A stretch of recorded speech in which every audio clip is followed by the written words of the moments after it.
to allow her to sit on the couch, to unveil herself to us, Lord Jesus. Thank you for my husband. Thank you for Caleb. Thank you for Erica. In the name of Jesus, amen. Amen. Let's be real. Man, I'm tired of being broke. I'm tired of looking at my family eyes, and that's a joke, dog. I'm tired of all my problems, not be humble when I boast. And if I'm being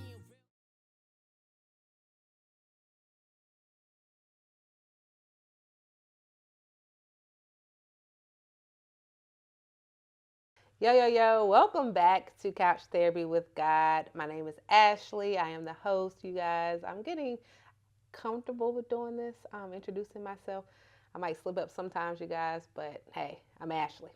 Thank you for tuning back in. If you're new, welcome. Please take a second to go ahead and subscribe, you guys. Share it with a friend. Let people know that we are out here sitting on the couch. And we're getting from the couch and we're doing other things outside of the couch. So we're out here, you guys. Find us on Instagram, Couch Therapy with God as well. So now that we got all that out the way, I am here with Jasmine. Hey, y'all. Should I call you Jazz or Jazz? It don't matter. It don't matter? Nope. Okay. I'm here with Jazz, you guys. Let's go to get started. Tell people something about you. Anything you want them to know. I am Jazz or Jasmine. Let's see, what do y'all need to know about me? She like nothing. Y'all need to know me. I don't know. I'm like, what should you know? Let's see. We're gonna talk about it. But I'm in Marie's Village. I'm just here. I really like helping others and trying to find ways to take what I've learned in life and help y'all. So that's really a big thing. I got a little family. I got 2 kids and. You got 2? I have 2. Oh my I gosh. have a 9-year-old and an 8-month-old. Yes. So- yes. Yeah. So I was crazy. I was the one who started over. But You look good. thank you. You look good. Thank you. How is it starting over? I like it actually. I think only reason is because she's like a big helper. My daughter's 9, so Yeah. she thinks she's the mom, Right, which right. makes it a little bit easier because when he's crying, she can jump right in, and I'm like, all right, I can finish dinner or whatever I'm doing, Yeah. which is nice. Yeah. We have, older ones, and I don't know what we would have done without them because they're like helping. Because when you bring a new one into something that's already going, like life is already going, like you Yep. just have to come in and fit in. Literally. Wherever you gonna sit, like you just got to fit in. So yeah, older kids do help out. All right, so she touched on Marie's Village, and I just want to tell us about Marie's Village. Tell us what it is. So Marie's Village, it is a nonprofit that really focuses on helping women that have been in domestic violence situations or families of women who are in domestic violence situations. And we really do things. I've done everything from sitting and just listening to you vent and talk about your situation all the way up to we try to provide cell phones for people who are trying to get out the situation. We had someone donate a car, and so we were able to at least That's provide the awesome. car to that person, another person who's trying to get out the situation, or just provide you with other resources. We can't do it all because we're like a lot smaller, but there are resources, especially within like Guilford County, where they'll go with you to court. They'll help you fill out like whatever you need to like protective orders and all that type of stuff. So we try to even provide those resources. So. Right. That's awesome. I love that. So how was it birthed? So I had a friend who was in a domestic violence situation, and unfortunately, she passed away from it. Her husband at that time, he unalived her and him. Okay. So once that happened, I felt all the feelings. Like, Yeah. could I have done more? Should I have done more? How did I not realize that Yeah. it was that bad? And then you go through the anger feelings of, why didn't you just leave? Like, you should have just left. And so as I was going through all the many emotions that came with it, Right. I realized that it's not their fault. It's way bigger than just they can just up and leave. But then I wanted to help them if they were ready to get out, but then also help those who have to deal with the same feelings that I felt. Yes. Because I was a roller coaster for a while, and to finally just be able to say, I'm not at that same place. I want to help others get there too. What was the time frame of you starting that and you dealing with that? It was within a year. Okay. So I dealt with it. She passed away on Mother's Day, and then within a year, I started Marie's Village. When was Marie's Village birth? Like, what year was that? It was in 2021. Oh, you've been out here. I've been out here, but trying to be low key too. Because Why? I don't This know. is great. I think people sleep on Greensboro. Yes. People sleep on us, and this is why I love the couch, because we're able to shine light on. Yeah. Like, it doesn't have to be this mainstream, this big podcast that's talking about these celebrities that's doing it. Like, we have it in our community. We have it in our backyard. Yeah, we do. So, girl, no, you need to shout that out loud. Like, Marie's Village is out here, strong. Yeah, it is. It is. I mean, we've done a lot to be so small, and I just hope to keep helping people. Right. So, how do you? Is this Domestic Violence Month? It is in October. October. I mean, November? is it November? November. I thought Let it me was breast look. cancer awareness. Hold on, you guys. Let's look. Wait a minute. I swear it was October. Look, I'm typing slow right I now. know what before that.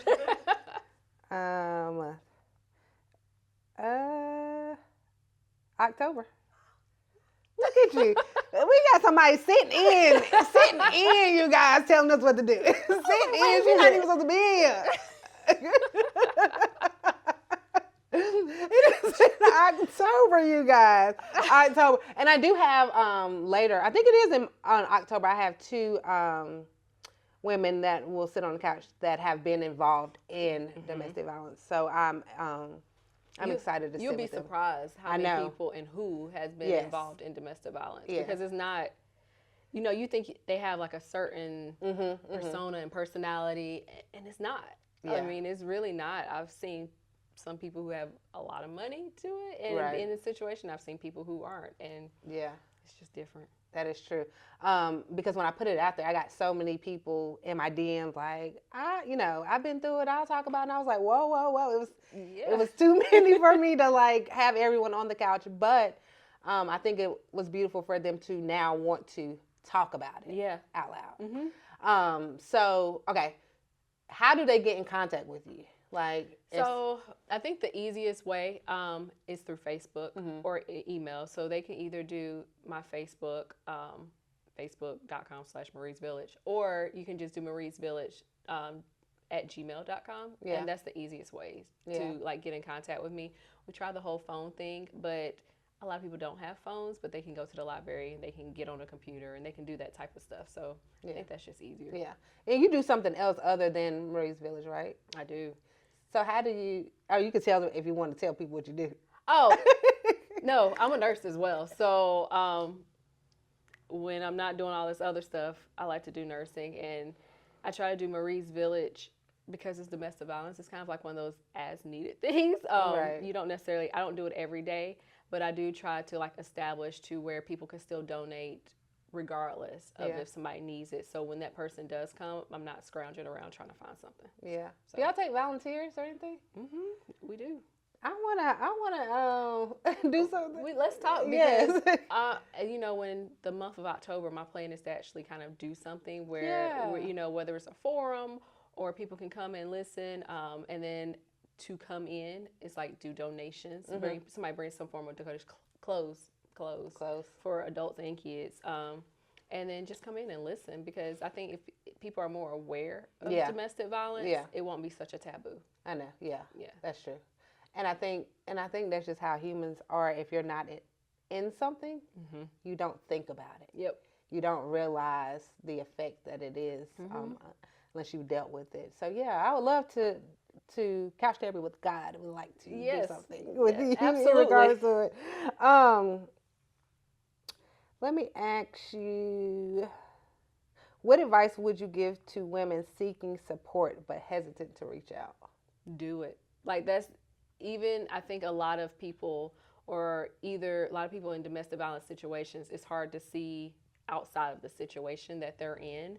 And sometimes it can even feel scary because they're usually isolated. So they may or may not have family that they're still in contact with, or they might be financially focused, or financially they have to be focused. The guy usually has more of the money, and so they can't really just get out and be free. Right. But I encourage every last one of them to do it and to try their best to stay out of it, because usually what happens is you keep going back, and then there's going to be a point where you're going to go back and they're going to hurt you really bad.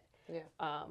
And then that's not fair, because it's not fair for your family, it's not fair for your kids, it's not fair for yourself. Right. So my biggest thing is just do it. Even if you don't have anything, do it. There's resources out there. Right. What are the signs like of, because it I'm assuming, and you correct me, that it doesn't always just start off with a hit or a punch or a kick. Oh no. Like, what are these subtle signs that people should maybe look out for? I mean, I think some of the biggest thing is love bombing. When they're, I mean, it's cute. We all been in relationships, and we know the beginning of it. We're like, oh my gosh, he's amazing, and that's great. But if you feel like it's a little more than what it should be, and they're truly love bombing you, sometimes that's a sign. And then when they start to isolate you, where they're telling you not to go hang out with your friends, or, oh, you gotta go to that family cookout again. Why would you do such a thing? It's a sign. Right. And then the last piece is when they start to have like control, like when they want to control all of the finances. That's, and I'm not knocking anybody who does that, but I always encourage any female, right, you need to know a little bit about your finances, and you should know how to pay a bill. And when they're truly saying that, no, you can't pay no bills, or you can't at least know what it is, that could potentially be a sign that, hey, there might be something else that's going to happen. Right. Hopefully not. Right. But it could be. So what do you think? So hypothetically speaking, Susie gets in this relationship. She sees these signs. Can Susie stop this? Like, without leaving Mark, she has to get out. She does, because Mark has to be the one to stop this. Susie, we don't have enough control to stop somebody. If you're willing to put your hands on somebody because they've made you upset, then there are bigger issues, and honestly, they probably need a lot of counseling that you can't do for them. Right. So you see this, you can't be the one to try to stop it. They have to want to stop it. Yeah. So, no. How do you emotionally, like, detach from the situations, like, without being totally invested in? Shout out to nursing. Well, yeah. Because I've learned to do it throughout nursing as a whole. And so you have to know, I'm big on, if I know that I've done as much as I can, I've done my part on something, then I'm okay with whatever that outcome may be. Yeah. Even if it's not the outcome that I would want for someone. So I think the biggest thing is just knowing that I've done all I could do, and then also being understanding that for the most part, I try to keep myself on a schedule. Like, after a certain hour, I have to cut everything off, whether it's this or even my, normal 8 to 5. I have to cut everything off, and I have to spend time with family, because if I'm no good, then everything else will fall. Right. So. Gosh. So let me ask you this. Does Marie's Village currently have anything, like, other than October, anything coming down the pipeline that you're doing? We don't have anything right now, but I will say be on the lookout, because the two things that I want to do other than October, I also want to do something for the kids. So, because a lot of the women who are in domestic violence situation also have kids. Right. And whether they're physically being abused or even mentally or emotionally, a lot of times they don't have those resources. So I'm really working towards trying to do something during the summer months to where a little bit closer to where back to school is, and I have to figure out what works best, especially since Guilford County and Forsyth County are different right now. But whether it's a back to school drive, whether it's a cookout, anything just for the kids, and then the parents can come in or the moms can come in and get whatever resources, notebooks, whatever they may need to kind of help out. But those are my two things that I want to do this year. When you mention children, like, how does this affect children?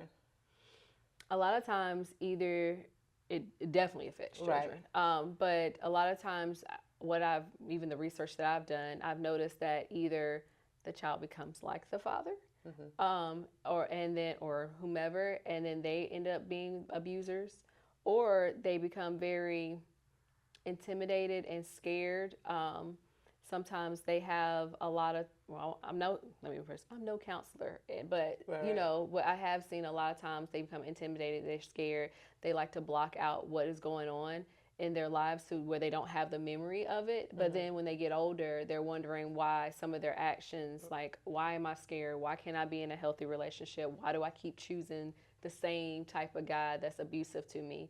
And then you find out it's because of what they went through when they were kids. Right. So I mean, it affects them. It's no question. Yeah. Yeah.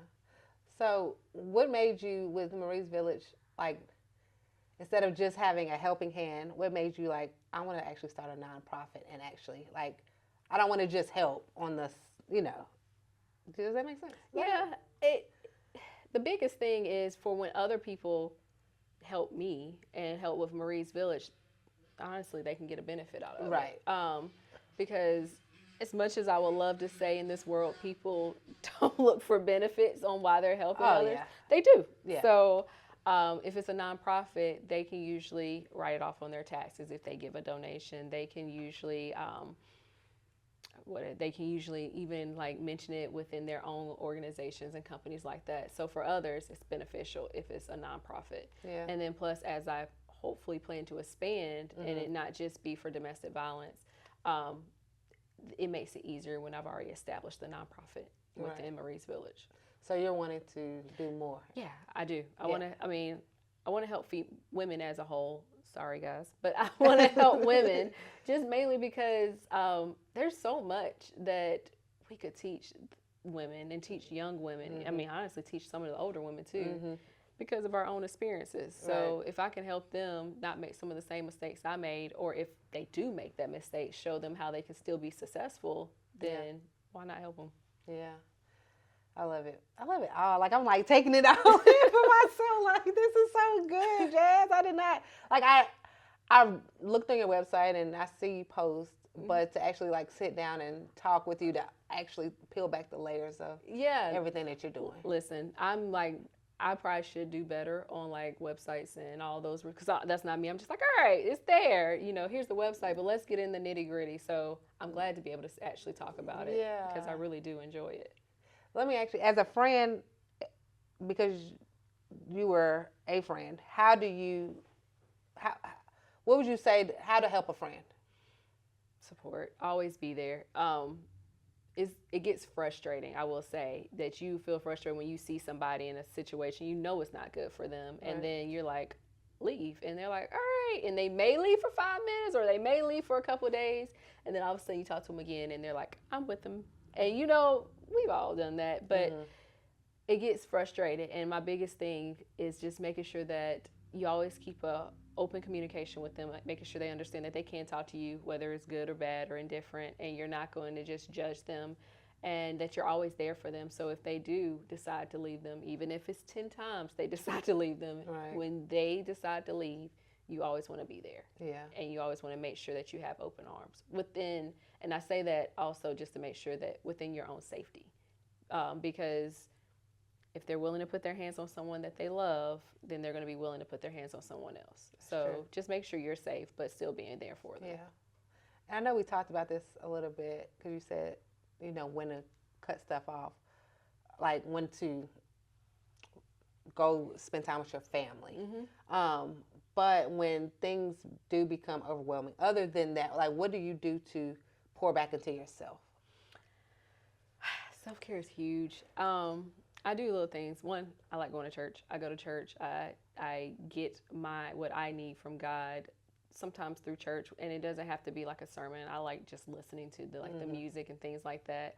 But then I like to meditate. I like to exercise. Exercise is my thing right now. That's what I'm trying to get better at, but having a baby is taking some time, but I'm trying to do more exercising because you can release, not even physically, but also mentally. Yeah. I'm just really big on self-care. Like every night, get the kids in the bed, take some time for yourself to just breathe, and make sure you kind of check in with yourself and see how you're feeling. Yeah. I want to be a exercise girl. We can do it together because Can we? Yeah. Because in my mind, I'm this 5 a.m. girl with the cute exercise outfit, going to the gym, working out, coming home, taking a shower, getting myself together, waking up the kids. Wake up, you guys. Yes, me too. But that is not me. It is Cap. Because it's going to be, I woke up at 5 a.m. I am grumpy. I look a hot mess. I look like a mom in there trying to come back. Wake up, y'all. It's time to get up. We're late. Like, yes. And so, but I want to be this in my mind. Yeah, it's here. I am her. Yeah, me too. And 5 a.m. doesn't work for me. I've tried. Oh, it doesn't work for you? No, I've tried. I'm an evening girl. I can work out in the evenings because I wake up and I'm like, it's 5 a.m. And I'm like, but I just woke up. Now I lay in the bed and I'm like, let me set like 10 alarms. And I do. Yeah, I have like a 5 a.m., 5:15, 5:30. And by the time I get up, I'm like, oh, shoot, now I'm late. Now I got this kid. Like, no, yeah. I'm not a 5 a.m. Is there a lot of people there in the afternoons or the evenings? Some evenings. But I'm okay with that because I like to find ones where, like, I go to the Y. Okay. And so they have like multiple rooms, and I like to find the room where the least amount of people are. Yeah. And I just work out. Now I am the person with the kid that's screaming because that's what he does. But I just work out and keep going. Yeah, I think I have like gym anxiety. Yeah, it's real. That's a real thing. It's real. Like, it is a real thing because I'm like, oh, I want to go to the gym. And I'm like, ooh, why so many people in there? I don't know how to work none of these machines. I'm going to look dumb. No. And they don't even be looking at you. It's like in my head, like. So I've been trying to coerce my husband to coming with me. Like, I just need him to go one time, show me, and then I can do the rest. Yeah, it's just now finding the time. It seems like everything prioritizes itself. It does when you're wanting to do something. But so because I agree, I'm 100% there. But then I realized I was like, when I deprioritize like exercising or stuff like for myself, I was like, if I'm over here looking crazy and not confident in myself, it's gonna affect everything. Right. That's true. So prioritize yourself. I know, I gotta get better at that. Yeah. I think I give out to so many people and things. And so when I lay there at nighttime, it's like, I don't got time for you, Ashley. Go to sleep, girl. You gotta get up in the morning, do it over. Yes. I am excited for Marie's Village. I am looking forward to everything that you have going and growing from here. And I'm excited about October. Yes. I don't know what the girl Tori talking about November. I know. I was like, wait a minute, look, I done messed myself up. the CEO of the nonprofit don't even know. I mean, she was adamant like November. Like, oh man, I've been doing this wrong for a minute now. But I'm excited. So please keep me updated on October. Okay. Yes, and even your summertime thing. Okay. I do want to be involved in that. If people want to help donate, you already said this, but just go to your website, Facebook, or you can go to my website and you can hit email, and it'll email me at mariesvillage@gmail.com, or you can go through Facebook and send me a message. So if y'all got a car, send it to her. Yes. Listen, we take cars, old cell phones. Everybody needs it. So yeah. All right, you guys, thank you for tuning back in. Don't forget, there are gyms in Greensboro. Do not count us out. No. Thank you guys for watching. See you next time. Bye. Be real. Man, I'm tired of being broke. I'm tired of looking in my family eyes, and that's a joke, dog. I'm tired of all my problems, not be humble when I boast. And if I'm being